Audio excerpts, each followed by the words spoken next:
C'est l'été et comme 21 millions de Français, j'ai choisi de faire du vélo pendant mes vacances. Beaucoup de vélo.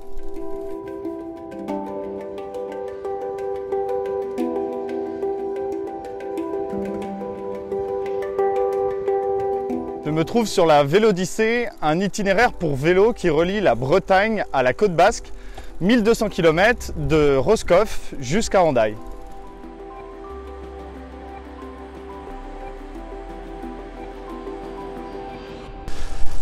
C'était quoi la volonté de partir comme ça en vacances sur un vélo? C'est assez plaisant, c'est le côté écologie, puis profiter des paysages aussi. Et puis se retrouver entre potes, quoi, resserrer les liens qu'on avait déjà.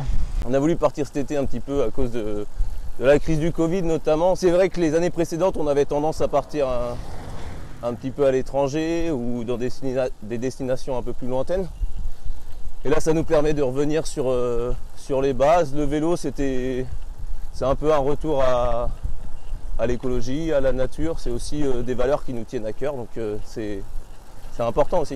Et comment on fait pour partir 15 jours avec 10-15 kg de bagages qui tiennent sur un vélo? Pour partir 15 jours avec 10-15 kg de bagages, pour 15 jours, il faut être très minimaliste. Ouais, on sait qu'on va devoir faire des machines sur la route, on prend quelques affaires, de quoi prendre quelques douches et de quoi dormir. Selon les derniers chiffres, en 2018, les cyclistes en itinérance représentaient 6% du trafic sur la Vélodyssée.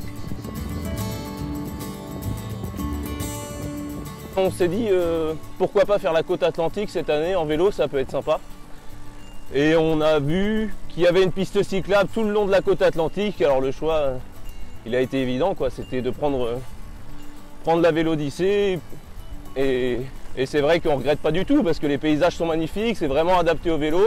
C'est accessible à tout le monde. Je pense que le plus important, c'est de savoir changer les roues du vélo.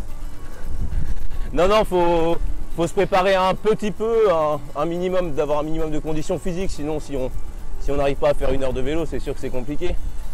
Mais sinon, c'est rien d'insurmontable de faire du 15-20 km/h sur une journée.